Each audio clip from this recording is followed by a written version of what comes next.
Thank you so Awesome. much for taking the time to do this interview. I suppose it's morning there now. It's in the evening here in Finland, but how are you doing today? Doing good. Yeah, it's 10:30 in the morning, so it's not too early. That's good. Um, well, But it's been, it's always time for coffee. yeah, yeah.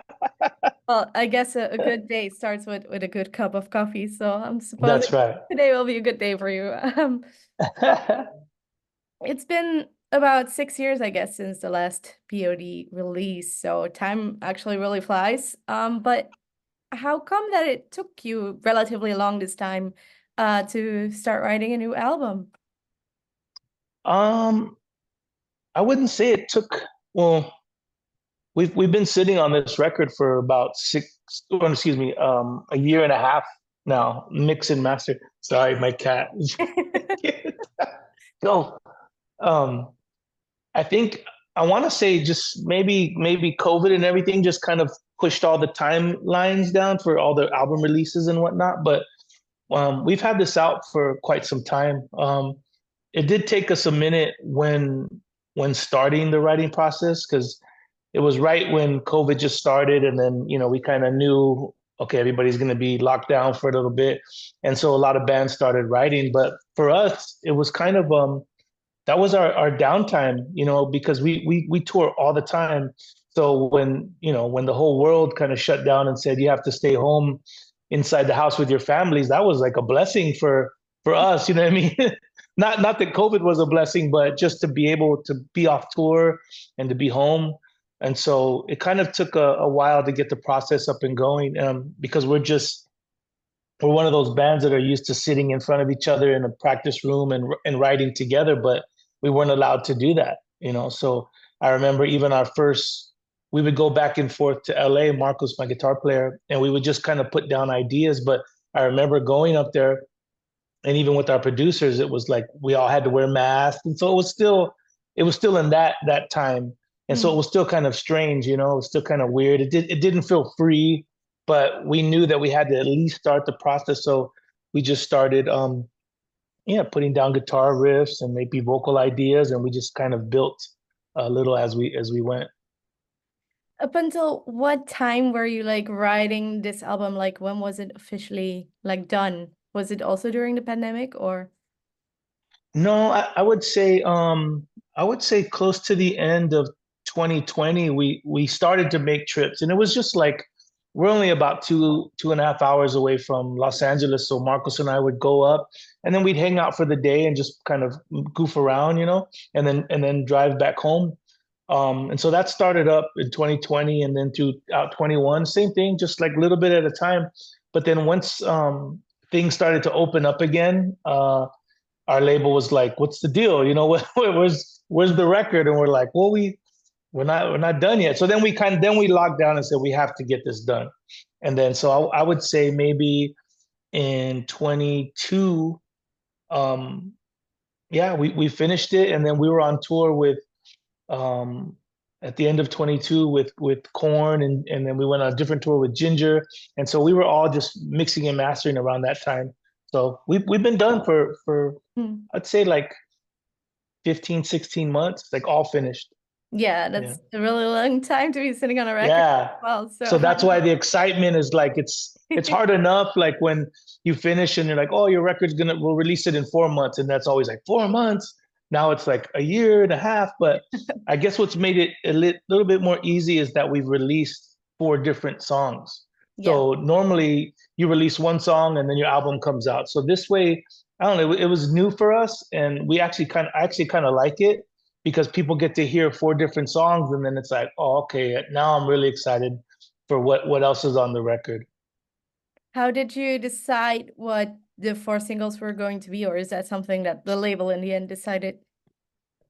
No, we just I mean we decide together, but we as a band we tend to push a little bit more like, hey, well, this is what we want. And so we knew that coming out with Drop with Randy on it from Lamb of God was like, okay, nobody's heard anything from us in a few years. We want to come out kind of heavy, shock everybody with Randy being on there, and then that gets people excited. And then We came out with Afraid to Die with Tatiana from Ginger. So and every song is different, you know, from Drop to Afraid to Die, everything is different. And then now with our latest Lies We Tell Ourselves is, you know, it's more of a singy chorus, more of a it's not as heavy, you know, it's just like, so you get four different kinds of songs, and there's still so many great songs on this record. So it's like we're waiting for everybody to get the record and then finally be able to sit with it and then decide for themselves.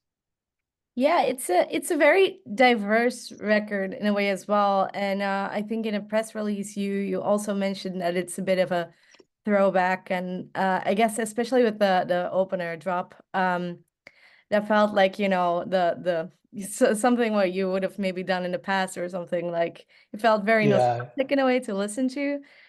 So what was it like for you to go back to that style, maybe, since this is essentially a heavier album again? it's I don't think we really planned it or it was an intentional thing. I think just by writing song by song, it was just in the moment and what happened. I think with our last record, Circles, it was a little bit more alternative, you know, kind of, and then some pop feels to it, which is all the different flavors of P.O.D, which we like, but you know, and I think in a rock and roll metal climate, sometimes it's just too much, you know, it's too much, too many styles, too much different flavors and spices, you know, where as I think in our rock and roll world, they just kind of want their rock and roll. You know, it's like I always say it's like meat and potatoes. And sometimes people are just satisfied with meat and potatoes, you know, but then sometimes other people want different cultures and different foods from different, you know, from all around the world. And so POD has always been known to kind of flirt with all those different styles. But with this record, it'll always be POD, but I think it was more just rock and roll, you know, and so which I enjoy. I really I think it's what we needed out of all these years of, I think it's like our 11th studio record. After all these years, I think we just needed a good rock and roll record.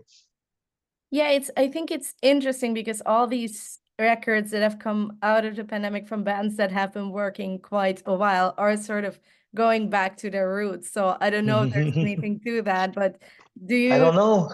think that might be also for you the case that, I don't know, these years might have been some sort of transformative years for POD? Yeah, I don't know. I think maybe it was just I mean it's all of us. It's still everything that's POD, but for whatever reason, you know, I remember when the record was done and I was playing it for some friends and they were like, "Oh, it's so good. It's great, but you guys didn't do like a reggae song, you didn't do like a punk song." And then it wasn't until then that I thought, it was like, you know what? Using our records were kind of like, you know, like through the whole peaks and valleys of every genre. And this time it wasn't. It just happened to be that way. But I wouldn't change it. Like I'm excited for people to hear it, and just like I said, it's just a good for us. It's just a good rock and roll record. I think it's what we needed at this time. Yeah. Well, you did mention that, you know, I guess the songwriting took you about 2 years, maybe, or something like that. But did from when you initially started to write the riffs during the pandemic, did that change a lot from the end product that it is now? No, I think we were at that point just going back and forth to LA. We kind of had, I think we just kind of got on a mindset, you know. But we would go every time and write just for that song. And normally we're used to having like a bunch of songs and then we go record. This time it was like, um, you know, we'd finish up in LA and then it's like, okay, well, when can we come back up? Oh, in a couple weeks. Okay, cool. Within that couple of weeks, it was like Marcos and I would just put our heads together and kind of come up with ideas. And then we'd show up again. And sometimes it'd be the first time I was hearing even the guitar riffs. And he would lay down guitar riffs and I would sit there and then we would just kind of build from there. So it was a whole different way of writing music for us. You know, like I said, we're used to being in the same room together, but this time because there was an urgency to kind of get the record done, Marcos and I would just go and then we would just piece it together. And with technology today, you know, it's a lot easier. You know, you and I can create right now on the computer, you know what I mean? Just on Zoom talking to each other, and we can create. Whereas before it was never like that. So I think it's just kind of give and take a little bit with the technology and allowing ourselves to do things differently than we have in the past 30 years. Yeah. Was that in a way refreshing for you as well, considering you've probably followed the same route like for 30 years now? Yeah, it was because it was new and kind of fresh for us. It was cool, but we're the old school guys too that are like, in some ways you feel like, hey, are we allowed to do this? Is this right? Because most of, everyone's favorite bands now, they don't even live in the same city, or the same country, and this is how they communicate. I'm gonna send you a guitar riff, I'm gonna send you a vocal idea, and they can create music on their computer right then and there without ever being together. And so to me, again, like I said, we're old school. That's kind of like, where's the heart? Where's the band element of sitting down together and doing it together? And so in a way it's good, but in a way it's kind of like, I think that's why there's a lot more bands today than there were when we first started, because these guys can record records in their bathrooms now. And it's not because of technology, you would never know. Yeah. But before, we went to studios, and you'd have to rent out a studio for a month or 2 months, and it was such a process, and everything was like step by step. Now you can, yeah, these bands are finishing records like in a week, if that. So it's just, I don't know. Technology is cool, but I think you still miss something in there. Yeah. Like in that sense, because well, you started like a little over 30 years ago. Do Mhm. you ever get nostalgic for like the beginning days of the band? Like, is that something you is close to your heart? Yeah, we're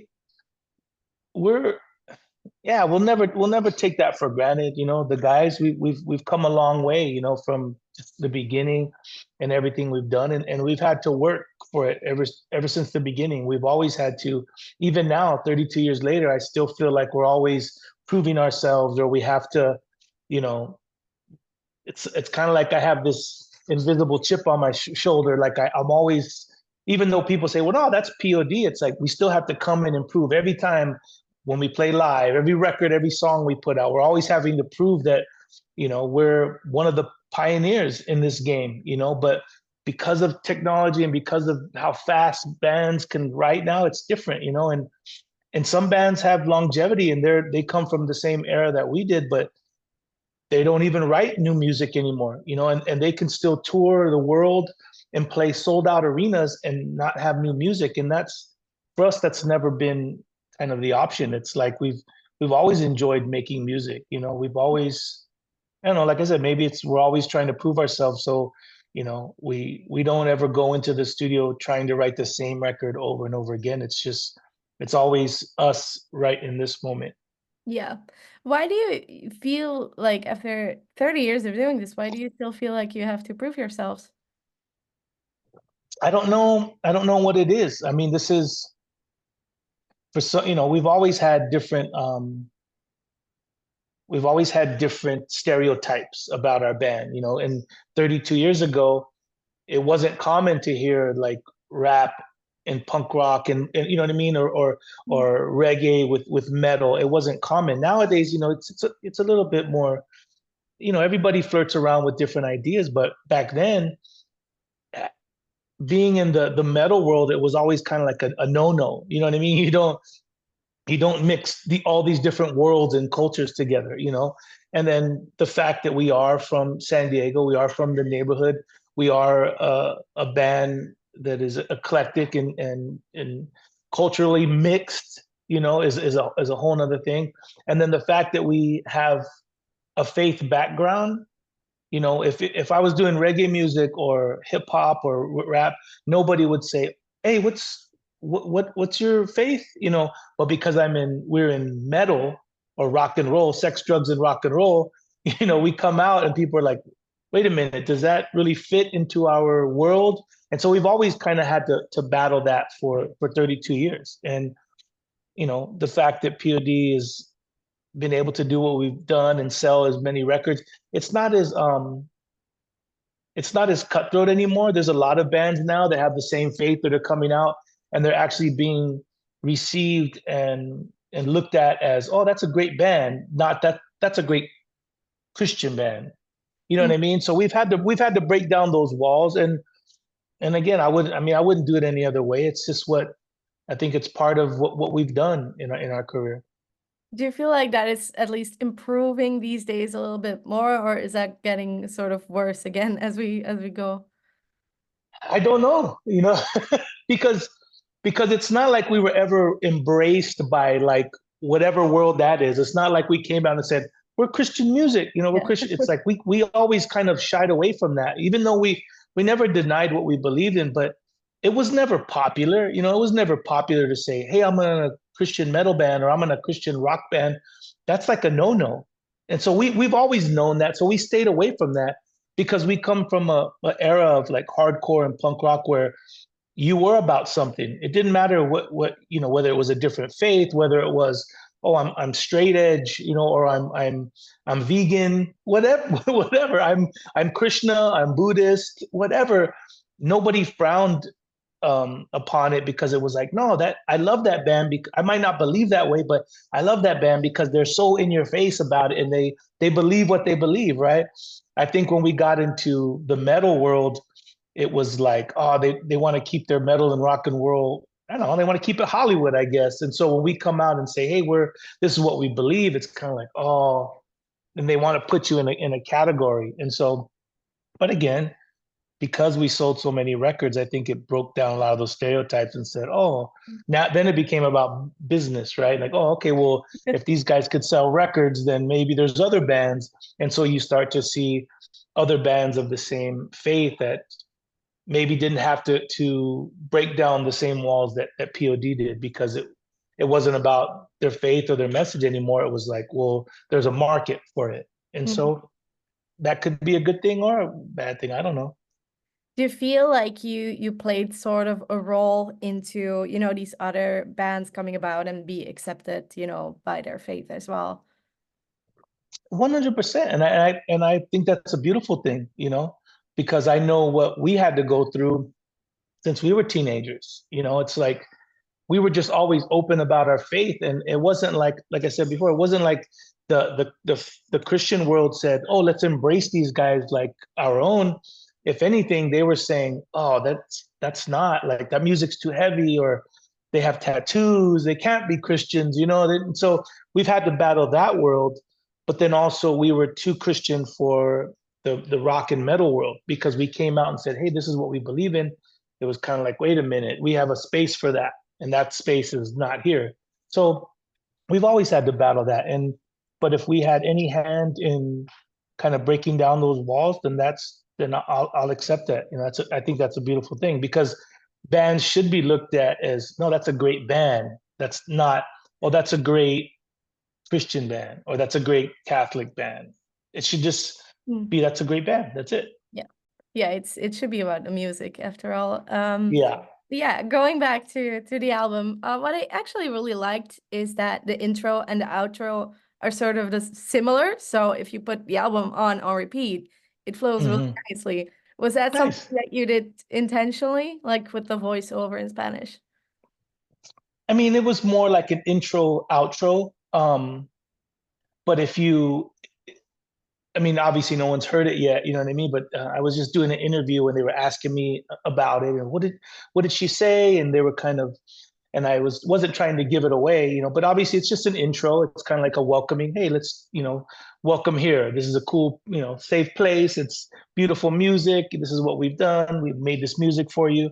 And then the outro is kind of like a thank you, thank you for listening. Thank you for paying attention. But, being that the album is Veritas, is truth, it was just kind of a not necessarily a hidden thing, but it was like, here we are. I think everybody's searching for truth, right? And so you have this beautiful voice in the beginning, and it's just this female vocal. And then when you hear it at the end, you realize it, oh, she's not female. It's more like AI. Her voice starts to get distorted and she starts to change. So it's like, it's almost like this deception, how do we know? And then the fact that AI is a big thing right now. It wasn't, again, there's no agenda. It wasn't like we're trying to make a point. It's just saying, here, you heard this voice in the beginning, and then by the end, what's real, what's truth, what's right, what's not. And so it's just little bits of hints, throwing it out there for the listener to pick up. In that sense, well, yeah, the album title is Veritas, so that means truth. But do you feel like, in a way, this is also, one of your most personal albums to date, or is it? I I think they're all very personal. We never write. We always write in the moment. So if you listen to, you know, Satellite that's where we were at that point in time. You listen to Testify, that's where we were. And there's a story behind every record, whether it was, oh, our Marcos, our guitar player, wasn't there for two records, you know what I mean? Or this is what we were going through at that time. And if you had a timeline, you can actually see, oh no, this is kind of the what the guys were going through and what was happening in their lives and happening in their careers and in the band. And so it sets as a timeline.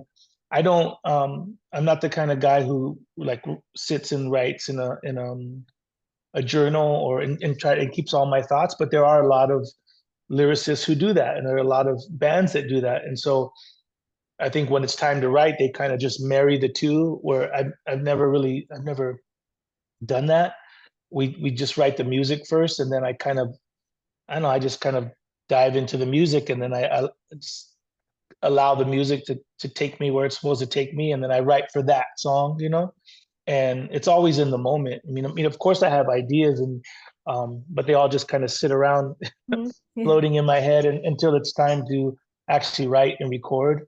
Um, so yeah, I mean, this record is still personal. I think as a whole, we've all gone through so much in the past 4 years. This world is crazy. It's been getting crazier. And so this record is just for this time. Yeah. Is it like, I know that a lot of musicians don't really revisit their work and listen to their own albums, but in a sense, Mm. is it like confrontational for you to listen to your own music like back to back? Um, maybe it's just me. I'm just kind of weird that way, where you know how it is, like when you listen to your Oh voice, yeah. then Of it's like, course. ugh. And everybody feels that way. But I mean, I don't think I've listened to this record like all the way through in like a year, because when you're writing it and you're recording it, you listen to it so much, for like every little tweak, every little change, and then you finally go and mix it, and then you're listening to it again, and you're getting all the nuances and all the ambience and everything. So it's like you listen to it so much, and then you master it. Same thing, you got to listen to it again. When I'm checking the lyrics for to go on the album, I'm listening to it again and making sure that I've written everything correctly. So by the time it's done and you finally get to say, okay, it's mixed, mastered, and then you give it to the label, it's kind of like a break. You're like, okay, I'm just gonna take a break from this record. But as now we start releasing singles, it's like, oh yeah, I like that song. or, or the album's coming out soon, so it's like, maybe it's time again to listen to it again, just to be new and think like, okay, this is what the listener's going to hear for the first time. So, Yeah, but and I guess at some yeah, point you will have to if you have to go on tour. yeah, it's not like oh, it's funny, the other day, because I was with my wife and my son, and then we were driving, and on the radio station our song came on, and then my son or my wife recognized it, and she smiles, and then my son, oh, turn it up, and then I go and I change it. You know what I mean? Like I change the channel, and he's like, what are you doing? And I'm like, dude, you know how many times I've heard that song? Like it's weird. It's still weird for me. I mean, I'm grateful, and I'm so excited that they're playing our music on the radio, but at the same time, it's like, oh, I've heard that song too many times. Yeah, but I guess it's really cool though, because I mean in Finland metal and then rock is more mainstream, but I guess in US being played on Mm. the radio is actually like a huge thing. Oh, it's huge. I mean, we back in the day, we had a lot of rock stations. Now in the US, you don't have that many more rock and roll stations. It's all gone to, pop or R&B and hip hop, because hip hop is bigger than it's ever been. So it's just Yeah, all the great rock and roll stations from, even from the 60s, 70s, and 80s, they've all changed over to yeah, either to active rock if you're lucky, but a lot of them is alternative because it's just popular, and it's like it's a business.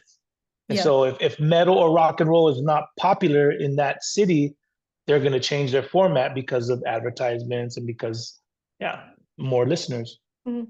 Now, the album is coming out soon, but what are your touring plans? Do you have already something confirmed or in the pipeline something? Yeah, yeah, we'll leave here in a couple weeks to start our US tour and do a bunch of the big festivals out here. And then we had I don't even know if I could say this, but we did plan a European tour because we're doing a lot of the festivals, and so we were planning on doing headline dates in between.